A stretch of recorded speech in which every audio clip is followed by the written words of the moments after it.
back with Bobby and JJ Radio. We have some of the most awesomest veterans here in the San Antonio metro area. We have Bobby Eric, which is the real Bobby of Bobby and JJ Radio, and Richard Delgado, and our newcomer, Mr. Roy Orozco. Roy, what are some tips you have for the veterans out there that are listening or watching this on YouTube or on or listening to it on SoundCloud? What are some tips for the veterans that are out there that are struggling?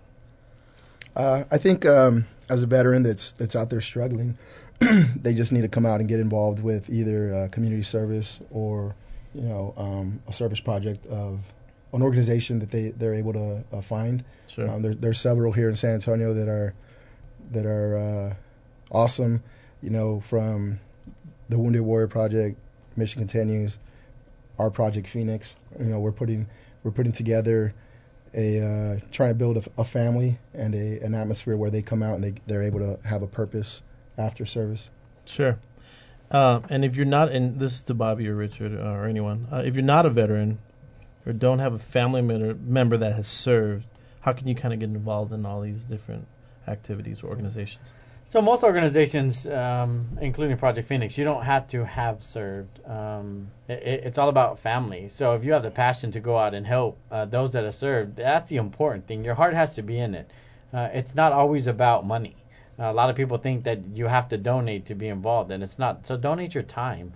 Go and get a veteran off the street. Go help them, give them the resources. Do your research. But you don't necessarily have to have served. It's all about your heart has to be in it. Sure. We're actually going to volunteer on the 14th, right? Yep. What are we going to be doing? So we have invited the Trey Group, the entire Trey Group, to come out, and A&M San Antonio is hosting with Soldiers Angels to feed 200 veteran families on the south side of town. So what we're going to have y'all do is as the veterans drive up, y'all will be putting the bags of food into their cars. So it's a great way for y'all to see the other side, because some people only see the active veterans, but there's a whole nother side of homeless veterans that Bobby works with on a daily basis that don't get the limelight that they deserve. And we're not going to get VA benefits in any way. We're going to do this out of the kindness of our hearts. Yeah, you're still going to have a down payment for a house. Yeah. Right. Could you make that clear for Bobby? Because I think that needs to be in writing in some. I could put it in writing. Not that my signature means anything. How about a coin? Can I get another coin? But I don't know. If you do on your best behavior. Or just remember, the food is for the people coming, not for you. Okay. Yeah. No, it's not one for me or one for them, two for me. It doesn't work that way. Yeah. But again, it's all about getting back. It's all about serving and doing good for the greater good. So what's Project Phoenix? I know you guys mentioned it a couple of times. I know you like it's an organization to make everyone feel like they're part of a family for the most part. But Roy, explain that a little bit more. So Project Phoenix is a community outreach organization that we focus on veteran transitioning. Sure. So we use walking, running, any kind of physical activity, as well as social and community service to bring both the civilian and the veteran together. You think it's a huge, it's a hard transition, right? I know my dad had 21 years Air Force. He called civilian life.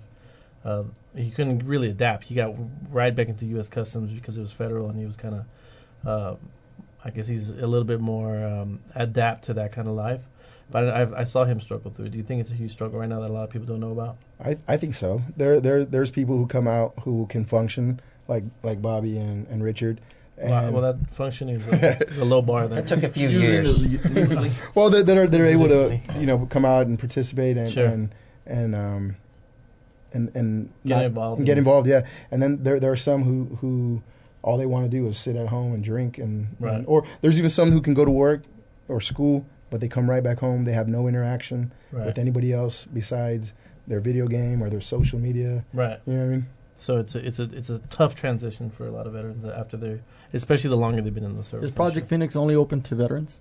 No, Project Phoenix is open to anybody, civilian, veteran. The one benefit with Roy's program is much like you said, your dad. Sure. He went to U.S. Customs because he was acclimated to that type of work. Right.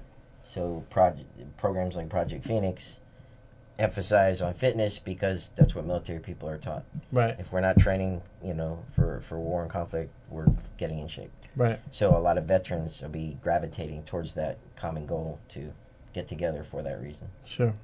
We're going to take a quick break. We'll be right back. This is all about the veterans. Real quick takeaway.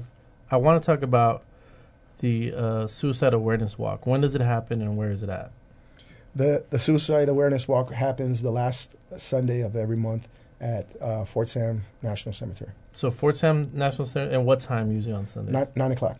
9 a.m. We meet up at the assembly area Sure. on the back end of the newer side of the cemetery.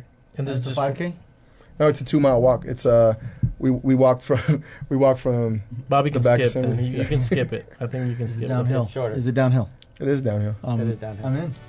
He's in. So this is every fourth Sunday of the month at Fort Sam Houston National Cemetery. Yes, Open to everyone. open to everybody. And for more information about that, you can go to Project Phoenix SA Facebook page or call 210-887-8986.